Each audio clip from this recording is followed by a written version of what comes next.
आता मी जे पॅटर्न बनवणार आहे ना ती आहे तुमची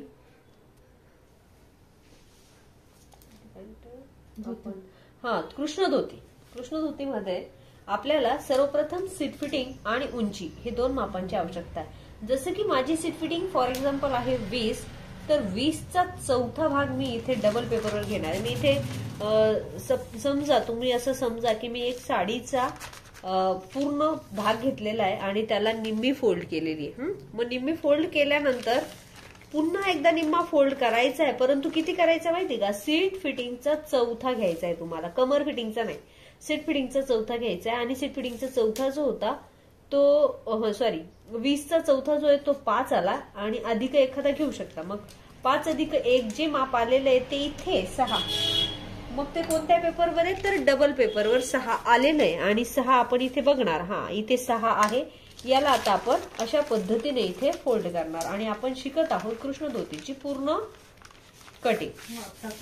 मग आता इथे मात्र किती टाकले? 6 टाकलेले. का तर सीट फिटिंग 20 होती, 20चा चौथा 5 आला, 5 अधिक 1 घेतला आणि इथे 6 झाले. 6 आल्यानंतर जो सीट फिटिंगचा चौथा 6 होता तो इथे जसा आलेला होता तसाच इकडे पण घ्यायचा आहे आणि इथे 6 वर कैची मारायची.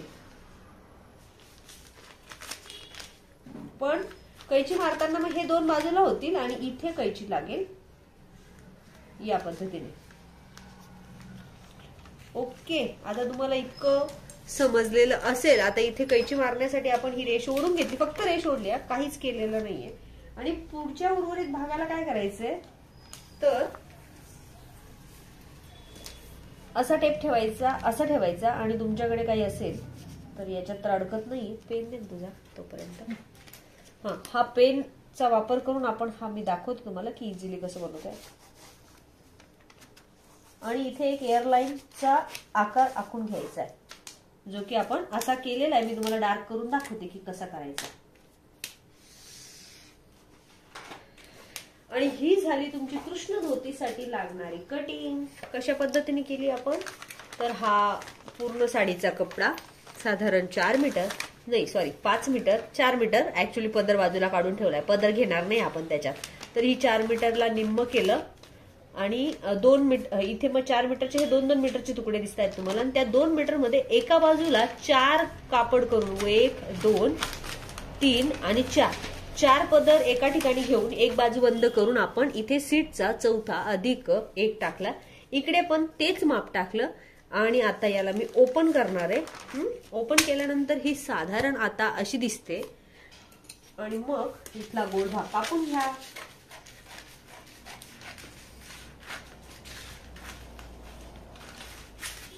आणि इथला पण कापून घ्या. Cutting complete. ही अशी कटिंग केल्यानंतर याला आपण घेणार आहोत लेस. मग लेस लावायची कशी तर याला अशी उचलायचा आणि अपोजिट म्हणजे खूप समोरासमोर ठेवायचा. ठेवल्यानंतर काही असा भाग आपल्याला मिळेल.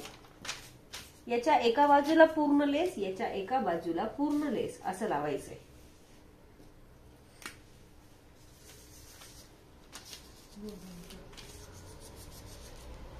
ओके, आणि ही लेस आपण लावलेली आहे पूर्ण. याला आपण बाजूला ठेवूया, याला लगेच लावूया. आणि याला पण एक लेस आपण लावून घेतलेली. आता इथे काय करायचं तर इथे अशा आडव्या रेषा ओढून घ्यायच्या. का बरे याच्यात आपण चुने टाकणार आहोत. मग किती चुने टाकणार आहोत माहिती का? हा इकडचा जो भाग आहे इतके चुने आपण टाकणार आहोत. एका बाजूचा करून बघूया. हा इकडचा जो भाग आहे त्याच्या मापात आपण चुने टाकणार आहे. मग त्या अशा करायच्या वर चढणार.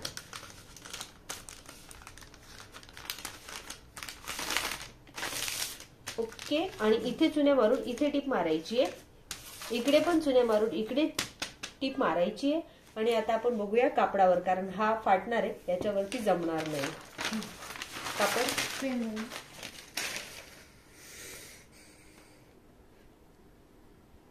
आणि मग ही जी आपण जसं सांगितलं होतं की चुन्या करणार आहेत आपण आणि चुन्या याला करून घेतलेल्या आहे. शिद्यावर आपण लेस लावून घेतलेली आहे. आणि चुन्या किती करायच्या होत्या तर इतक्या करायच्या, थोड्या कमी झाल्या. एक चून उसवावी लागेल आपल्याला. याच्या इतक्या चुन्या करायच्या. आणि ह्या चुन्या झालेल्या आहेत आणि हा पार्ट बरोबर आपला समोरासमोर असा दिसतोय. आणि आता आपण बघूया की पुढे काय करायचंय. कसं करायचं पुढे? उलट्या ठेवू ना. उलट्या ठेवूया. ह्या दोन्ही पण पॅन्टी ज्या आहेत त्या समोरासमोर आधी उलट्या ठेवूया. नंतर तो असा ठेवूया. प्रथम असा ठेवूया आणि उचलून परत असा ठेवूया. किती टर्न घेतले आपण? ओके. आणि मग इकडचा पण दिसतोच आहे तुम्हाला, तर हा सुद्धा एक टर्न घेऊया. आता सध्या मात्र हे असं काहीतरी दिसतंय ज्याला दोन पंख आहेत आणि हा पार्ट बरोबर आपला असा दिसतोय. पण याचा ना एक पार्ट उचलून घ्यायचा हातामध्ये, त्याला बाजूला करायचं. याचा पण ना एक पार्ट उचलून घ्यायचा आणि याला पण बाजूला करायचा. आणि याला तुम्ही सिंगल टिप मारू शकता. तर आता आपण टिप मारतोय असं समजून एक पिन लावूया. सोपी. तुला हातात उलटी पलटी समजली की झालं. आणि मग आपण हिला इथे जोडून घेऊ. फक्त वर नाही जोडायचं, इथे जोडावं लागणार. आणि हे जे आहे ना हे पण जोडायचे, पण हे दोघं प्लेन प्लेन एकामेकाला. म्हणजेच हा गोलवा शिवायचा आहे. पूर्ण गोलवा. आणि ह्या पॅन्टीचा हा गोलवा आपण शिवला आहे असं आपण समजूया. आपण ते याचं शिवतो ना, नऊवारीचं म्हणा किंवा पॅन्टीचं म्हणा. तर हा बघा असा गोलवा इकडचा शिवला की मग हा पण शिवावंच लागेल ना.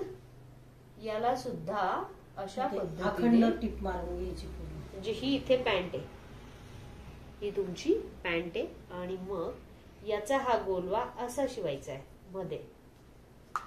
मग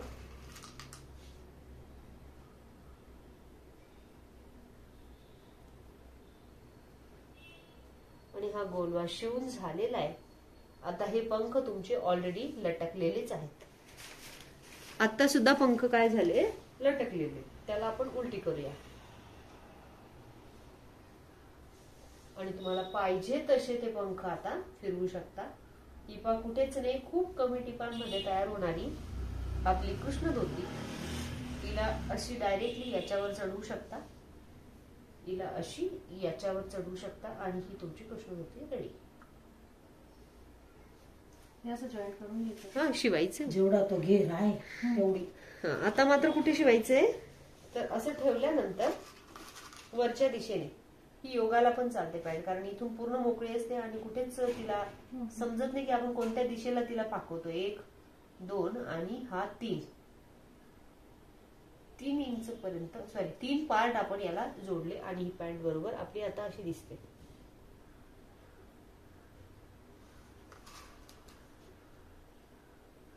लहान मुलांना किती छान दिसेल. मोठ्यांना पण ड्रेसचा लुक बदलून जातो.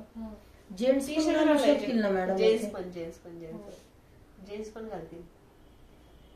म्हणजे असं शॉर्ट हे एकदम सुंदर दिसतात. ते गायक वगैरे असतात त्यांचे खूप छान दिसतात हे पॅन्टी. आणि ह्या पॅन्टींचा असा प्रकार असा रेडी झालाय. आणि वर नेफा घेऊया आपण. नेफ्यासाठी मी 4 इंचचा कपडा घेतलेला आहे. प्रथम तो कापड आपण या बाजूने लावायला सुरुवात करूया. बाकीच्या तुमच्या लक्षात येऊन जाईल, पण जे नवीन आहे त्यांच्यासाठी आपण पूर्ण बारीक घेऊया. आणि इथे सुद्धा आपण टिप मारतोय.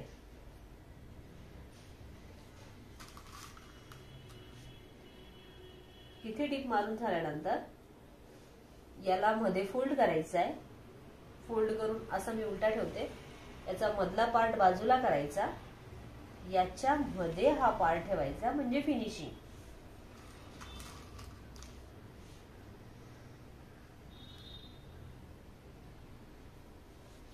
आणि याचा ओपन आहे. याच्या नंतर लावत लावत तुम्ही जेव्हा याल तेव्हा होईल. नाडी सेंटरला घ्यावी लागेल. या सेंटरला कोणत्या तरी एका बाजूला.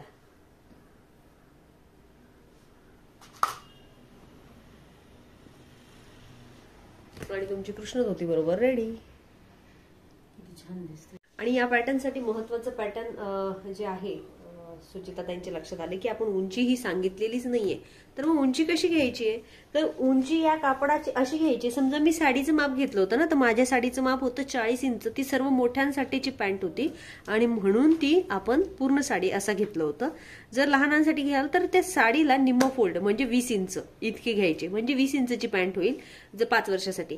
आणि जर तुमची वेगळी वेगळी उंची असेल तर समजा 37, 38, 40 जी काय असेल ती, तर ती तेवढीच घ्यायची.